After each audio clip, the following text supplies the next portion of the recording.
सुमित्रा राजा दशरथ से विवाह और लोकमाता बनने की अनसुनी कथा। नमस्कार मित्रों, स्वागत है आपका हमारे चैनल कहानियों का संगम में। आज हम लेकर आए हैं एक अद्भुत, दिव्य और कम सुनी गई पौराणिक कथा, अयोध्या की महारानी सुमित्रा की। रामायण के विशाल सागर में जिन पात्रों का तेज छिपा रह जाता है, उनमें सुमित्रा का नाम शीर्ष पर है। वह सिर्फ लक्ष्मण और शत्रुघ्न की माता नहीं थी, बल्कि वफादारी, त्याग, शांति और मातृत्व की सर्वोच्च प्रतिमा थी। उनकी कहानी आपको बताएगी कि एक आदर्श पत्नी, आदर्श बहू और आदर्श माँ कैसी होती है। आइए शुरू करते हैं उनकी अनसुनी लेकिन अत्यंत प्रेरणादायक जीवन गाथा। सुमित्रा की कहानी शुरू होती है अयोध्या से बहुत दूर स्थित काशी के राजवंश में, जहाँ का वातावरण शास्त्र, दर्शन और धर्मपरायणता से भरा रहता था। सुमित्रा का बचपन वैभव से अधिक सरलता, विनम्रता और अध्ययन में बीता, और उनका नाम ही उनके स्वभाव का परिचय था। सुमित्रा अर्थात सबकी सच्ची मित्र, सबकी हितकारी। कहा जाता है कि बचपन से ही उनमें एक संत भाव था। वह अधिक बोलती नहीं थीं, लेकिन जो भी बोलती वह अत्यंत गहन, शांतिपूर्ण और समझदारी भरा होता था। उनकी बुद्धि इतनी प्रखर थी कि राजगुरु भी कभी कभी उनकी समझ की प्रशंसा किया करते थे, और काशी की प्रजा उन्हें राजकुमारी नहीं, देवी की उपाधि देने लगी थी। युवा अवस्था आने पर उनके सौंदर्य की चर्चा कई राजाओं तक पहुंची, लेकिन सुमित्रा को बाहरी वैभव की तुलना में सौम्यता और धर्म का मार्ग प्रिय था। इसी दौरान अयोध्या के महाराज दशरथ, जो स्वयं तीनों लोकों में प्रसिद्ध, तेजस्वी, धर्मशील और वीरों के शिरोमणि थे, उन्होंने अपने राज्य को स्थिर रखने, वंश वृद्धि के लिए राज्य धर्म की पूर्णता हेतु 3 विवाहों का विचार किया। कैकेयी और कौशल्या के प्रस्ताव पहले ही पहुँचे थे, और जब काशी से सुमित्रा का विवाह प्रस्ताव आया तो दशरथ ने तुरंत ही इसे स्वीकार किया, क्योंकि उन्होंने सुमित्रा के गुणों के बारे में सुना था कि वह अत्यंत बुद्धिमती, सरल और राजधर्म पालन में निपुण हैं। विवाह की तिथि तय हुई और काशी में भव्य आयोजन हुआ। गंगा तट पर फूलों से सजी नावों के बीच दशरथ और सुमित्रा का दिव्य मिलन हुआ।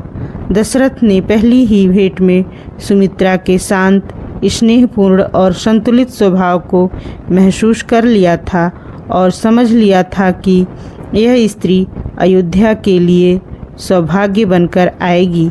विवाह के बाद अयोध्या में प्रवेश करते समय जनता ने सुमित्रा का स्वागत बड़े प्रेम और सम्मान के साथ किया। कौशल्या और कैकेयी ने भी सुमित्रा को हृदय से स्वीकार किया, क्योंकि सुमित्रा ने कभी प्रतिस्पर्धा, ईर्ष्या या उच्चता का भाव नहीं रखा। उनका स्वभाव ही ऐसा था कि वह जहाँ जाती वहीं शांति अपनी छाया की तरफ फैल जाती। तीनों रानियों का आपसी सम्मान पूरे राज्य में आदर्श माना जाता था, और इसका सबसे बड़ा कारण था सुमित्रा का मध्यस्थ बनकर सबको जोड़ने वाला प्रकृति सदृश स्वभाव। वर्षों तक तीनों रानियां सुख से रहीं, लेकिन महाराज दशरथ को सबसे अधिक चिंता थी राजवंश का उत्तराधिकारी। वह तीनों रानियों से संतान की चाह रखते थे, लेकिन समय बीतता गया और कोई संतान नहीं हुई। तब ऋषियों के सुझाव पर पुत्र कामेष्टि यज्ञ का आयोजन किया गया। यज्ञ पूरा होते ही दिव्य खीर आई और तीनों रानियों को एक एक भाग दिया गया। सुमित्रा को 2 भाग मिले, क्योंकि वह सबसे अधिक त्यागमयी, हृदय रूप, स्वरूप और संतुलित थी। उन्होंने न केवल खीर खाई, बल्कि अपनी तपस्विनी वृत्ति के कारण हिमालय की शीतल वायु में ध्यान किया, जिससे कहा जाता है कि वायु देव का स्पर्श उनके गर्भ में गया और 2 दिव्य पुत्रों लक्ष्मण और शत्रुघ्न का जन्म हुआ। लेकिन सुमित्रा का मातृत्व देखने लायक था। उन्होंने गर्भ धारण करते ही समझ लिया था कि उनका जन्म केवल माँ बनने के लिए नहीं, बल्कि ऐसी माँ बनने के लिए हुआ है जो धर्म की रक्षा में अपने पुत्रों को समर्पित कर दे। जब राम और भरत जन्मे तब लक्ष्मण को जन्म लेते ही ऐसा लगा जैसे उनका जीवन राम के बिना अधूरा है। वह रोते थे तो केवल राम की आवाज़ सुनकर शांत होते और शत्रुघ्न केवल भरत के पास रहने से संतुष्ट होते। यह देखकर कौशल्या, कैकेयी और दशरथ सब चकित थे, पर सुमित्रा मुस्कुरा रही थी क्योंकि वह इस रहस्य को भीतर ही भीतर समझ चुकी थी। उनके पुत्र दूसरों के लिए जन्मे थे। जब लक्ष्मण छोटा था वह हमेशा राम के चरणों में बैठा रहता, उनकी छाया की तरह चलता और सुमित्रा यह दृश्य देखकर गर्व से भर जाती, क्योंकि उन्हें पता था कि कोई भी संबंध अपनापन से नहीं, समर्पण से बड़ा होता है। वर्ष बीतते गए और जब राम, लक्ष्मण और भरत बड़े हुए तो अयोध्या में धर्म, मर्यादा और प्रेम की एक अद्भुत छवि देखने को मिलती थी। लेकिन सुमित्रा की सबसे बड़ी परीक्षा तब आई जब कैकेयी ने राम के वनवास की मांग की और भरत को राजगद्दी देने का वरदान मांग लिया। अयोध्या में शोक छा गया। दशरथ शोक से टूट गए, कौशल्या पीड़ा में डूब गई, लेकिन कैकेयी से भी अधिक दुखी थी सुमित्रा, क्योंकि उन्हें पता था कि राम का वनवास सिर्फ राम का नहीं रहेगा, उनके लक्ष्मण का भी रहेगा।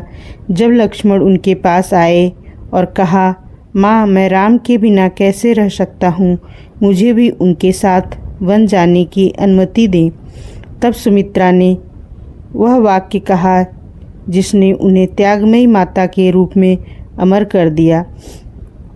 पुत्र, राम का वनवास तेरा राज्य है, राम तेरे राजा हैं और जहाँ राजा होता है वहीं राज्य होता है, इसलिए तू उनके साथ जा, यही तेरी माँ की आज्ञा है।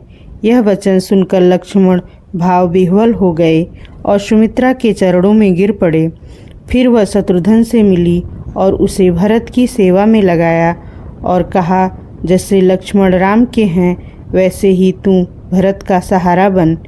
जिस दिन राम लक्ष्मण के साथ अयोध्या से निकले, सुमित्रा ने आंखों में आंसू नहीं आने दिए, क्योंकि वह जानती थी कि मातृत्व दुख नहीं शक्ति देता है। अयोध्या की प्रजा रो रही थी, कौशल्या बेहोश हो रही थी, लेकिन सुमित्रा के चेहरे पर एक दृढ़ता थी। उन्हें पता था कि यह धर्म की राह है। वनवास के दौरान लक्ष्मण के मन में क्रोध, थकान या कठिनाइयों का कोई असर नहीं हुआ, क्योंकि उन्हें माँ के शब्द स्मरण रहते थे। तीर चलाना, पहरा देना, धर्म निभाना सब राम के लिए है। युद्ध के समय जब लक्ष्मण मूर्छित हुए तो सुमित्रा का हृदय एक माँ की तरह कांपा, पर उन्होंने प्रभु पर विश्वास रखा। लक्ष्मण जब स्वस्थ होकर लौटे तो सुमित्रा ने उन्हें गले लगाकर आशीर्वाद दिया। राम के राज्याभिषेक के समय लक्ष्मण और शत्रुघ्न को देखकर सुमित्रा के नेत्रों में गर्व छलक आया। उन्होंने अपने दोनों पुत्रों को जगत के कल्याण हेतु समर्पित किया था। राम राज्य में सुमित्रा का स्थान माता से ऊपर था।